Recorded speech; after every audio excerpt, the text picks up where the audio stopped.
Hey everyone, welcome back to Garden State Growing. My name is Eric and today we're doing raised garden beds. I'm going to show you how I chose to do mine this year and different methods that you could do yours.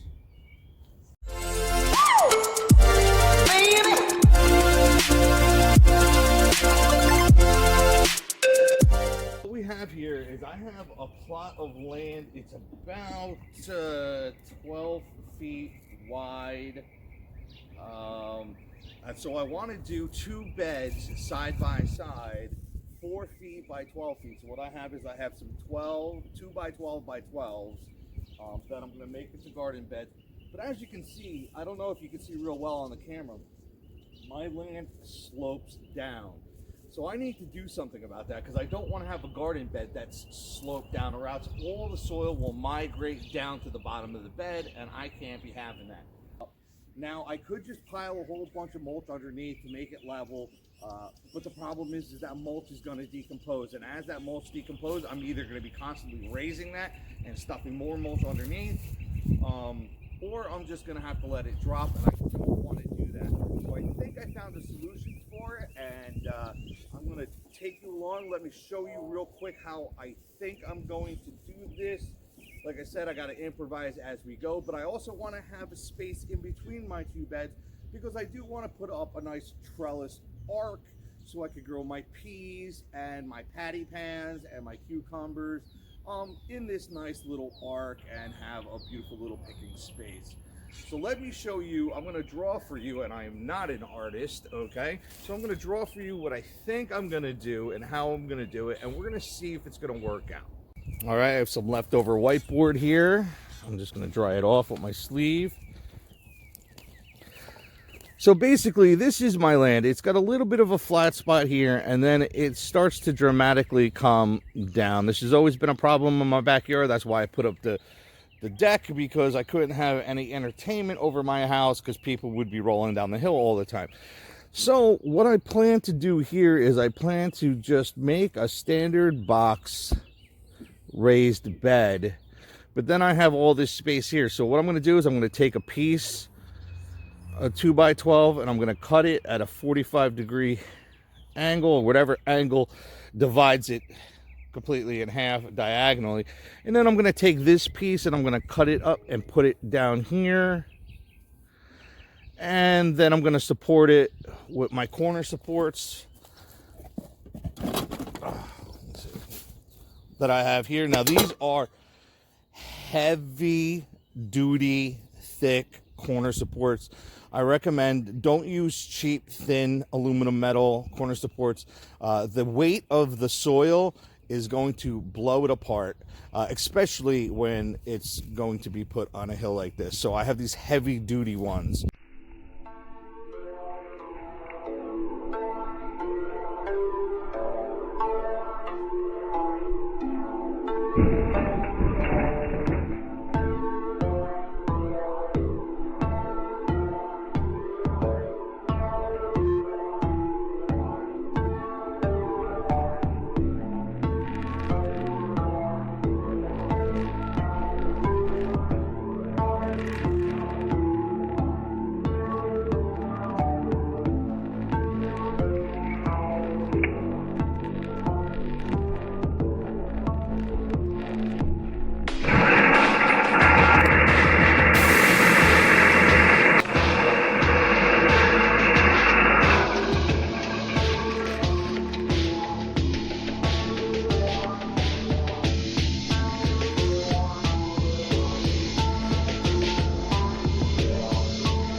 have to go to the depot.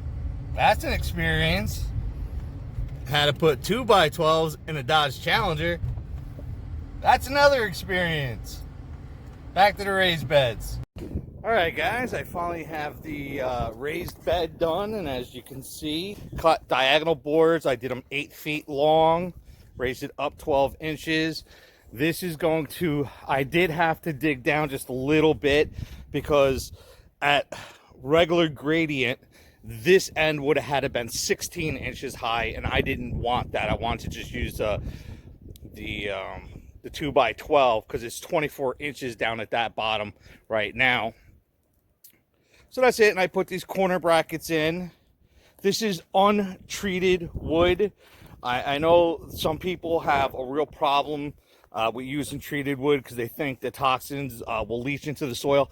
I honestly have not done any research for that. I just take people at their word, and I don't use treated wood. Yes, this will rot faster, but I'm still going to get years out of it, so I'm okay with that. I did wind up picking up some corner brackets for down here because I wanted to slide that bracket down to the middle. And I did use deck mate. These aren't the right size ones, but they're the same thing. They are the deck mate coated screws, so they will not rust and they grab real well. These are designed for building decks. Okay, so I did decide to change my design because I wanted to put these two beds side by side, but I don't know if you can see up there. There's a lot of shade over there. So in order for me to get a couple feet in between and then put the bed, I don't like it because it's going to be in shade for most of the day. This bed starts getting sun at around 11 o'clock in the morning, and it gets, you know, the peak sun through the day and for the rest of the day. So this is a great bed for full sun to partly shady plants. If I put one over there, I would have to do just plants that love shade, and I didn't want to waste the whole bed space. So instead of putting them side by side, I'm going to take and I'm going to make another one up there on leveler ground, so I'm not going to have to do this double layer down here. Now, let's talk a little bit about how I could fill this bed. As far as I'm concerned, there's like 3 standard methods. I could just put compost in here and just fill it up, maybe do like a mix of like sand and peat moss and stuff like that. So another way that you can fill your bed is called Hugelkultur, and I'll look up how to spell it and I'll put it up on the screen. Hugelkultur. And that's basically where you take big logs and you throw it in the bottom. It doesn't even have to be big logs. It could be branches. It could be a branch from my pine tree. It could be mulch from the ground if I had enough. Anything where you're putting a lot of solid organic matter in the bottom of the bed. And that will decompose down as the seasons go by. So all you need to do is top dress the top of this with compost and you're good to go. Now, a second method to do is called core gardening. And that's where you dig a big trench, you fill it up with your soil, but you dig a big trench down the middle of it, and you throw in like a bunch of straw and stuff like that. And it's the same thing. It'll decompose down, and then you can top dress as the seasons go by, and you can dig another trench the next season, like in fall, and put straw in there. I don't do that because twice now I have purchased straw only to find out that it was sprayed with some kind of weed killer while it was growing in the fields, in the farmers' fields. And when I put it in the garden, it just decimated the entire garden because I basically killed them off with weed killer. So that's why if I had a reputable source where I know I'm getting the straw from and I know they didn't use any chemicals on it, I would definitely do core gardening. That's a fantastic way to garden. But I can't find a source like that that'll guarantee me they didn't use any weed killer on it. So I don't want that. I don't want Monsanto in my yard. So what I'm gonna do is when I got my mulch from Chip Drop, I also said, yeah, give me some logs. So this side where it's 24 inches deep, I do have some logs. I'm gonna take them and I'm gonna put them down in this area. And then I'm gonna scoop out some of that dirt that's down there in the middle there, up towards the top. And I'm gonna push that down. Then what I'm going to do is I'm going to go to my compost here. And then of course, I'm not going to just put straight up compost in here. Let me get this leveled out and I'll put some logs in. I'm only going to put the logs in down this bottom end because that end is too shallow for logs. It'll interfere with the plants. So let me do that and I'll show you, and then I'll start getting some soil in.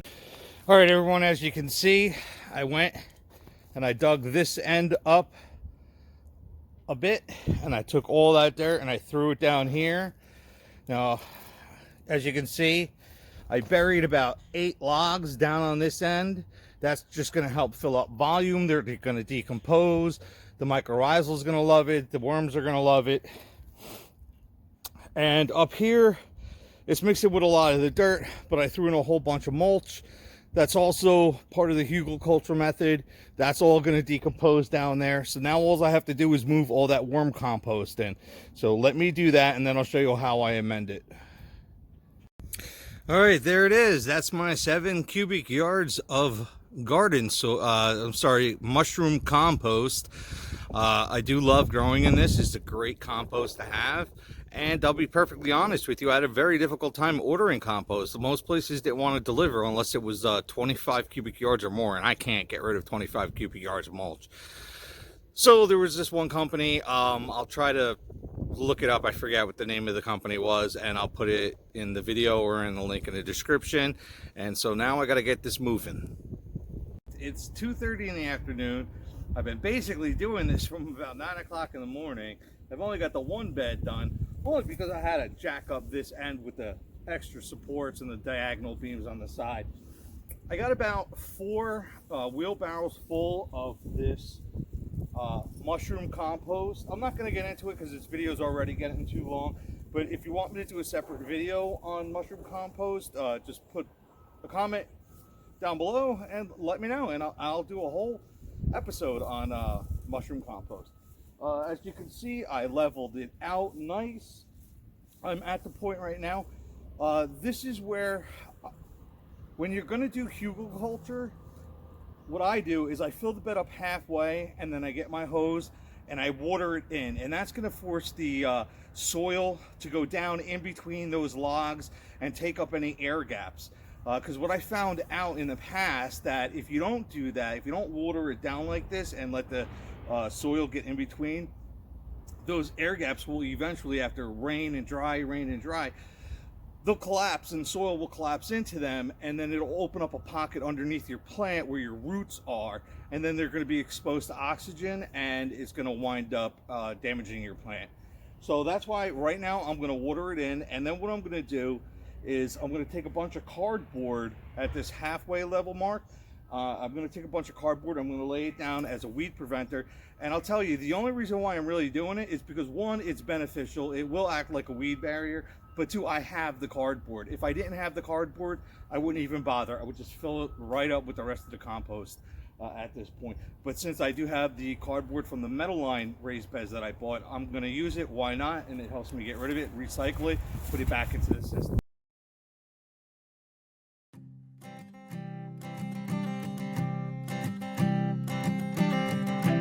I keep a photograph in which we were in love, caught in your eyes, waiting for the sunrise. I barely even knew who you were. What did you do? I didn't care, 'cause you were perfect, I swear. But somebody told me that it's over. Oh no, it's true. You made me happy for a while. I remember fleeting times when we slept on top of cars. Now I don't know you, you don't know me too. I remember fleeting times when we watched the sparks so fire. Now I don't know you, you don't know me too.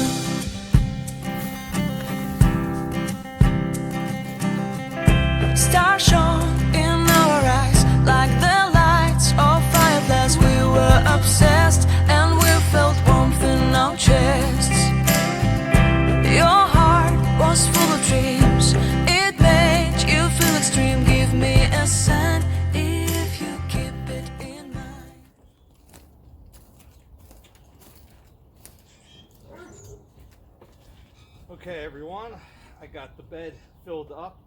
It took a ton of mushroom compost to fill this up. And if you're asking, Eric, how much is a butt ton? Apparently it's about 50 cubic feet. You know, because I got 12 by 4, which is 48 cubic feet, plus the additional, I'm going to say 2, because of the raise at the bottom end here. So I'm just going to go and I'm going to show you what I'm going to do to amend my soil. It's going to look like a lot, but it's really not. Okay. I'm going to add a bunch of worm castings. Now this was Wiggle Worm Soil Builder. From what company? Make sure you write these measurements down on how much I'm adding, because they're really precise, as you can see.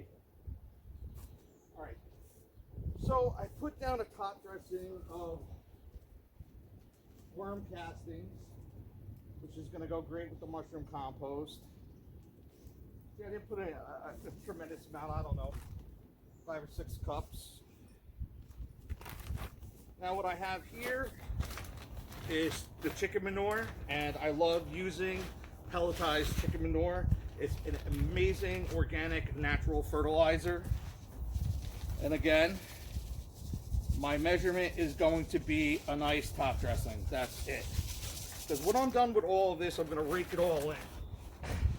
And it's got to mix with the cubic feet, so not just the top area, not just the square feet of the area on top, but I want this to mix with everything. And it's going to be about a week or 2 before I plant anything in here. So as it rains, as the temperature goes up and down, all of this is going to settle down.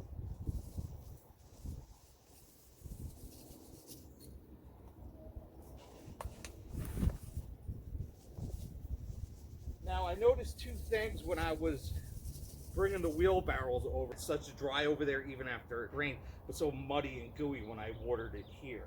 So what I am going to do is I'm going to add, so I got about 1/3 of a bag of peat moss here.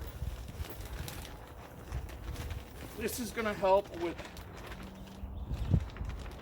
moisture retention. It's going to help loosen it up so when it does get wet, it doesn't get gummy. And that's it, about 1/3 of a bag. I don't think I need much more than that. That's fine. Okay, now the 2 other things that I am going to add to this is, one is Vermiculite.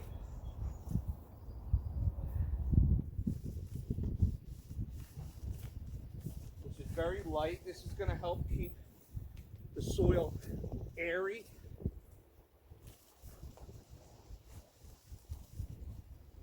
So it doesn't compact down too much. It's also going to help with moisture retention.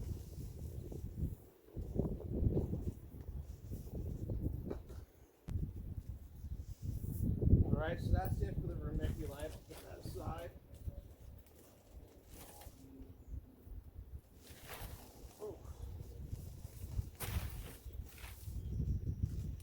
And perlite. Now, vermiculite and perlite are not the same things. They have a tendency to work very well together and almost accomplish the same things, but they are not the same things. Perlite is listed as a volcanic glass. I don't know what vermiculite really is, to be honest with you. I just know I like using it.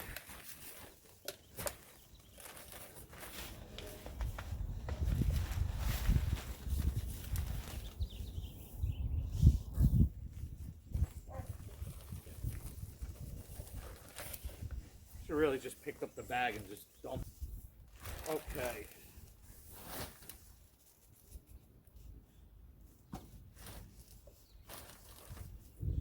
A good bone and blood meal as a fertilizer, but I use Dr. Earth's liquid fertilizer on my seedlings in the greenhouse, and it worked so well. You know, it's completely organic. I read the ingredients in it. It's a 463, which is a nice balanced nutrition, exactly what I'm looking for these plants. I'm not exactly sure what I'm putting in here yet. I think it's going to be peppers, some more tomatoes, and who knows what else. So let me read the instructions. And for every 10 square feet, I got about 48 square feet. So it's going to take about 5 cups. Oh, smells good. Now, this is more than 1 cup. This is about 2 cups. So I'll do 2.5 of these. And like I said, this is my first time using this Dr. Earth's organic, but I'm so impressed with the other products that I use from Dr. Earth's that I'm fully confident that this is going to be really a good fertilizer.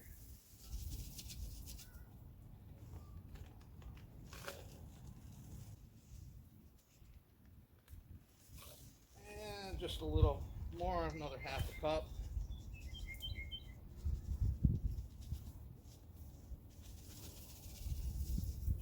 All right, that was about, I don't know, 1/2 a bag. So not bad. I'm going to be able to get 2, big raised beds out of 1 bag. And it recommends. All right, guys, that's it for this episode of Garden Stay Growing. I hope you enjoyed the content. If you did, please hit that like button, subscribe, and share. Hit that bell notification so you get notifications every time I post a new video. I'm just going to take my rake. I'm going to rake this all up, take my shovel, and mix it up really good.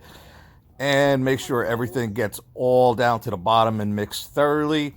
Thank you so much for joining me. I love you and have a great evening.